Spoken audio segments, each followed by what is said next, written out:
My name is Ines Thobe, and I'm very glad to be here today and welcome you to my presentation. I will talk about the impacts of a more sustainable consumption. It's a scenario analysis for Germany.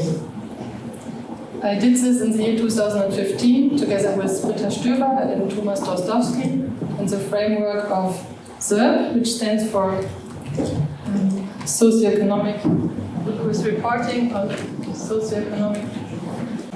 So Stöver stands for reporting on socioeconomic development and was funded by the Federal Ministry of Education and Research.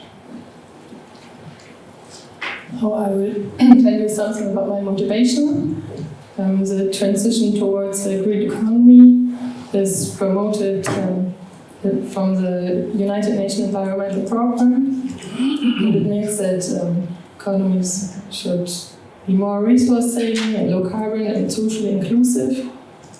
So as I've heard before, this issue is up on many agendas in many countries.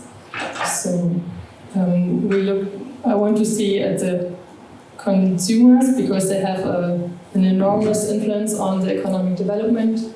The share of private consumption on GDP is more than 50%, and also looking at the final energy consumption, private households play a considerable role. So that's why we look at the potential importance of a more sustainable consumption. And I'm very interested in socioeconomic aspects, so we focus on deeper socioeconomic characteristics. And I also enlarged the analysis concerning some labor market aspects.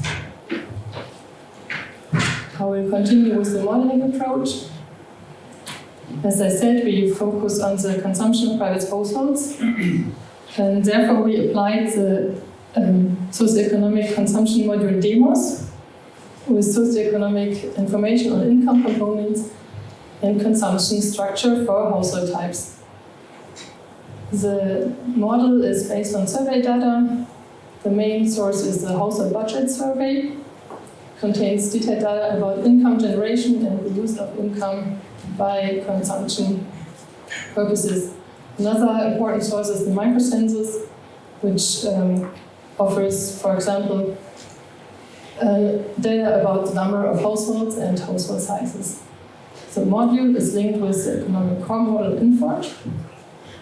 Many of you have seen this graphic already, I guess, because it's Inforum is part of most of our projects. But for those who haven't, I'll give you the chance to have a short glance on our inputs in the Inforum model. But don't worry, I will not go into detail. There are interactions between the model and the module.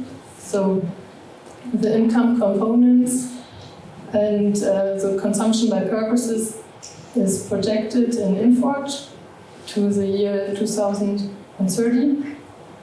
And this information is used to project the detailed data within the demos module. Demos provides information on changes in the household structure.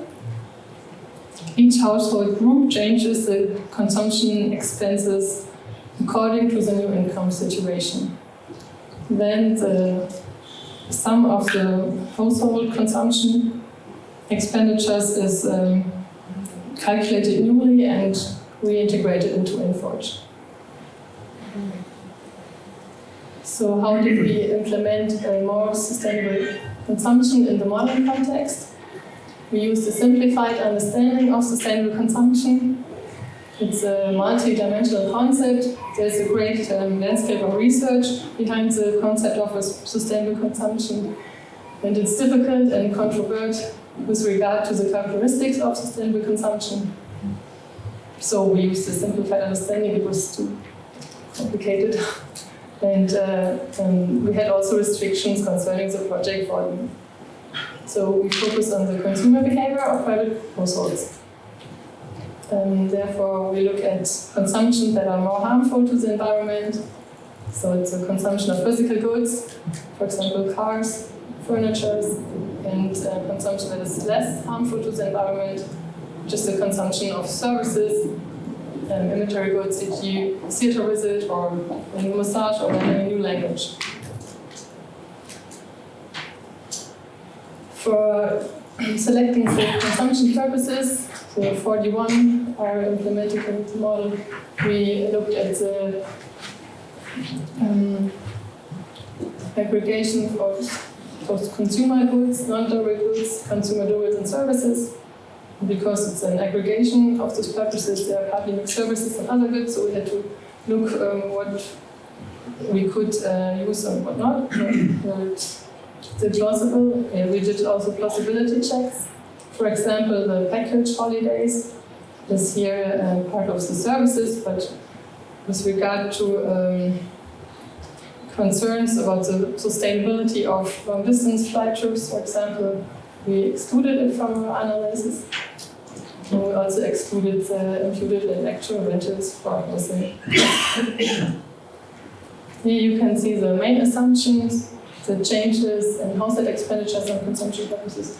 The share of expenditures for less environmentally sustainable consumption purposes declines, and the share of expenditures for more environmentally sustainable consumption purposes rises.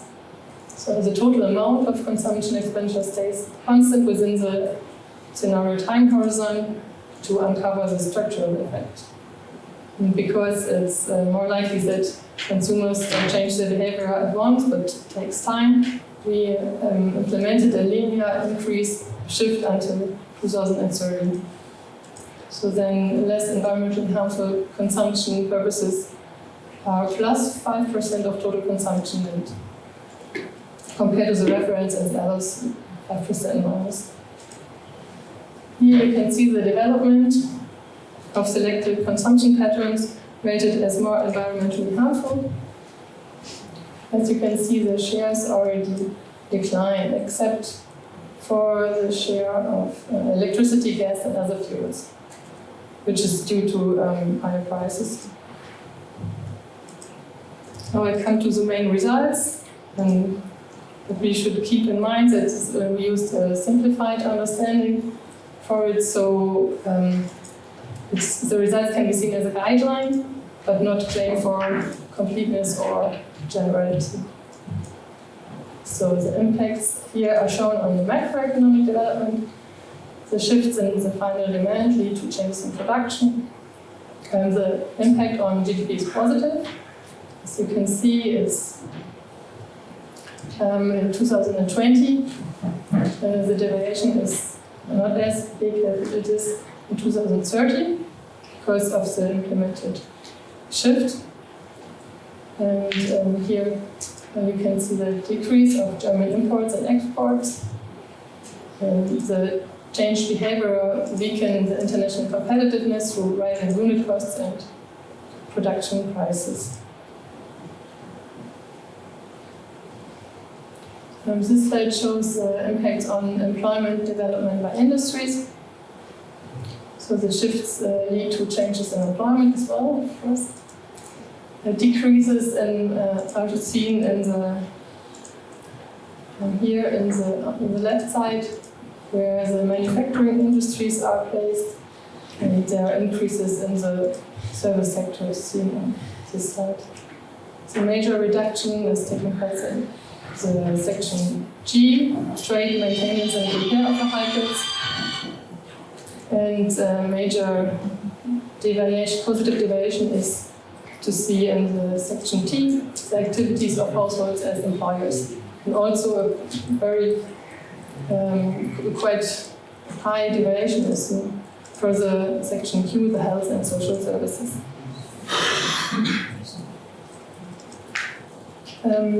I continue with the impacts on household types.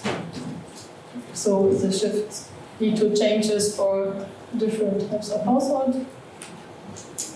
With the increasing employment, there's an increase in disposable income. So here you can see the total deviation of annually disposable income for different types of households between the baseline and the scenario in 2030. For the employee, it's quite high. It's a quite high deviation, and which is due to raises to the positive development of wages. And also the pensioners, they are linked with the development of wages, there's a positive deviation. For the unemployed, it's negative because of less unemployment. And the self-employed households, there is a balance between the decrease in the industry sectors and the increase in the service sectors. So here you can hardly see any difference. But adjusted to the effect of quantity, looking at the monthly disposable income for this household types between baseline scenario per household, and you can see that only the self-employed have to face income losses because of low profit income.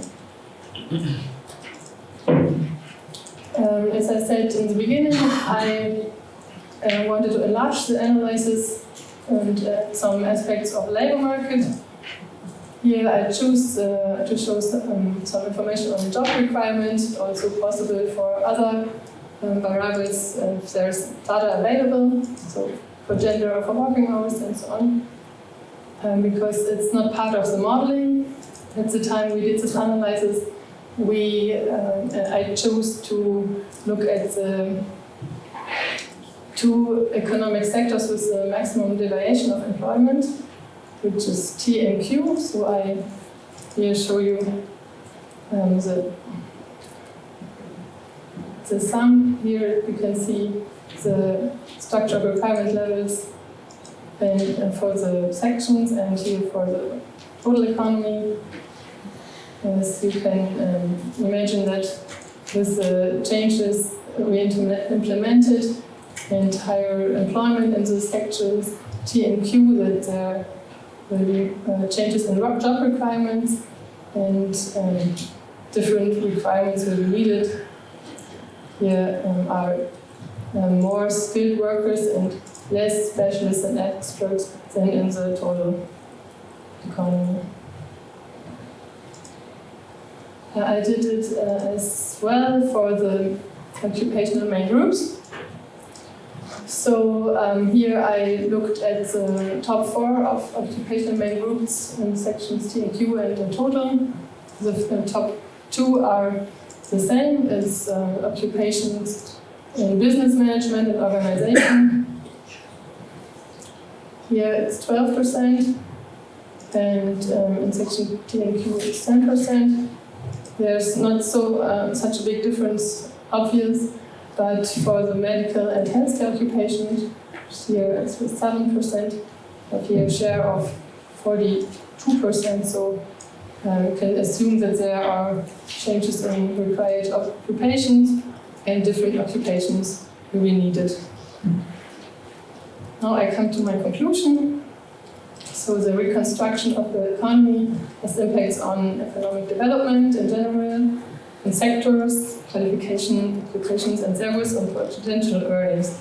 So it's good if analysis can look at not only employment but also jobs and occupations, as well as a redistribution between households. So a combination of input-output data and survey data enables to make deeper statements in a simple way.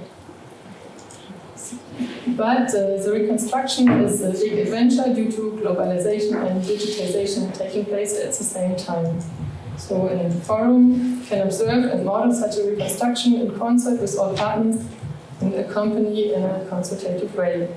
Maybe some of you have done a similar analysis or used a similar approach, so I would like to know or discuss it with you.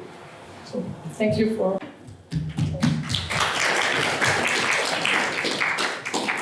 Thank you, Ines. Questions?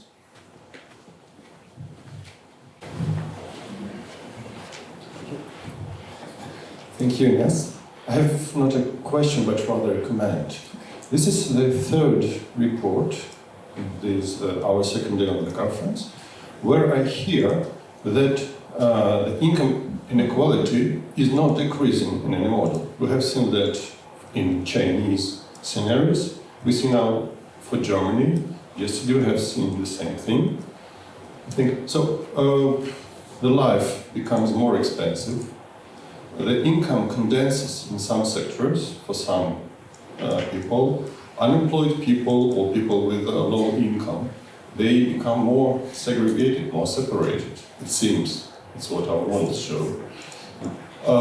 We also see such tendencies in our own models, although they are very different, financial, but this tendency is quite clear.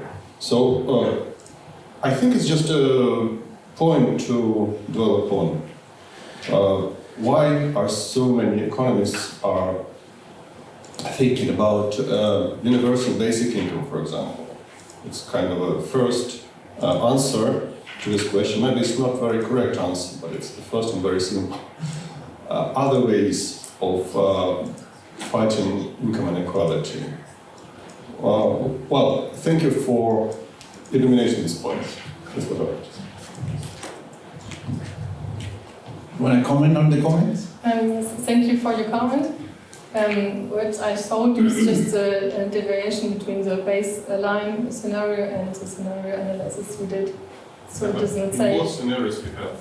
Yeah, we have a business as usual scenario and then the results of the assumptions that were implemented, which I showed. Ines, thank you for your presentation, very interesting topic. My question is how to eliminate contradictions between sustainable consumption and organization of various festivals which are very popular in Europe, for example, Oktoberfest in Germany or Tomato Festival in Spain. As for me, in October, during the Oktoberfest, I can drink, for example, in 10 times more beer than I can drink in my regular life. It's not sustainable consumption, as for me. What can you say about it, your opinion? Thank you for your question.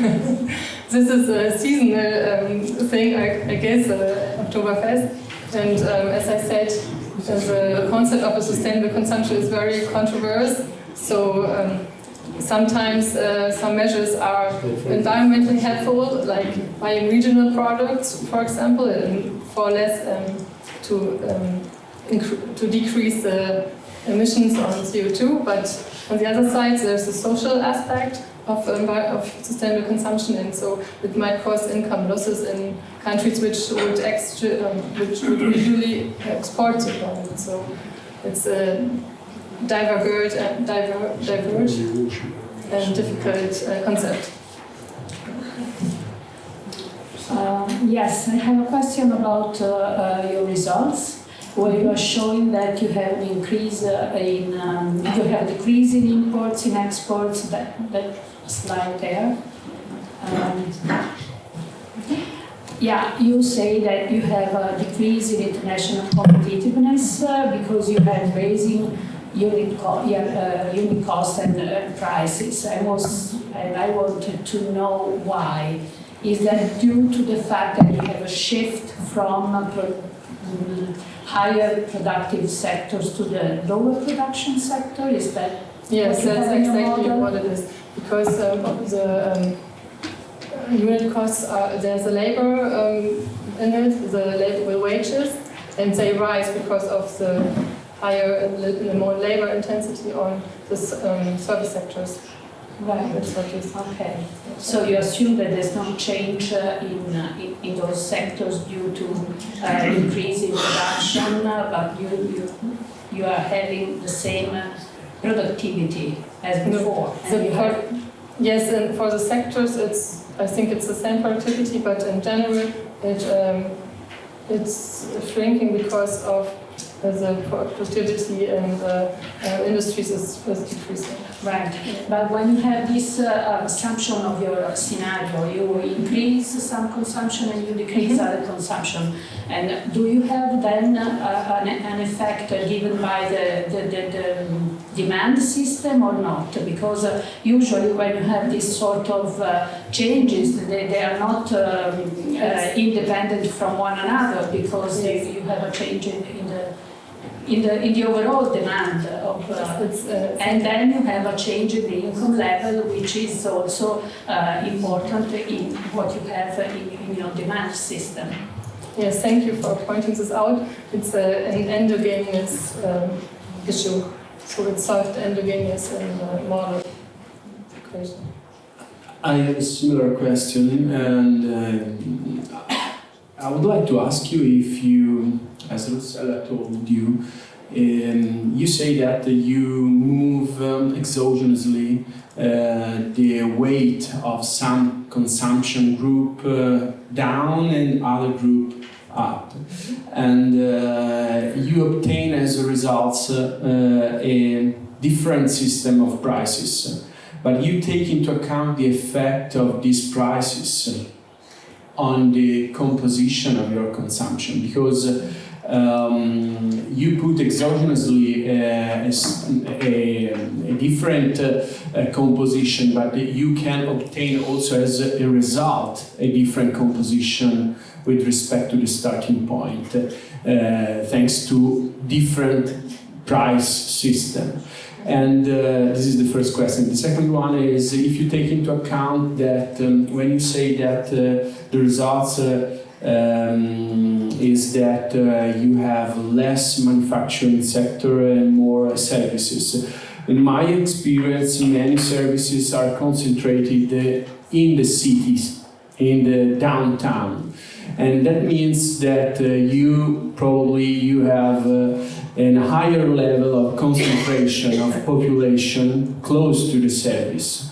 And that means that you have an effect also in terms of prices of assets, not just prices of goods, but also prices of assets. And so I suggest you to take into account also the wealth effect inside your consumption model. Mm-hmm. Okay, thank you for the question and the comment. The prices also endogenously integrated, so it should be a part of it, the price development. And for the issue, the regional issue, it's very interesting impulse to look at the regional aspects and the assets. Yeah. I don't know if he referred to the price of the asset, not the price of the good. Yeah. So okay. you mean the price of the asset are in the model? No, that I don't. Okay. think. So because I guess you're meaning that building houses same price because higher demand or something like that. Oh, that is in the model, yes. That is The price of the houses is in the model. Yes, the prices are included. And you consider the effect No. of... I just did the Okay. consumption fixes, and that's all indigenous. So. Okay. Thank you, Ines, very much.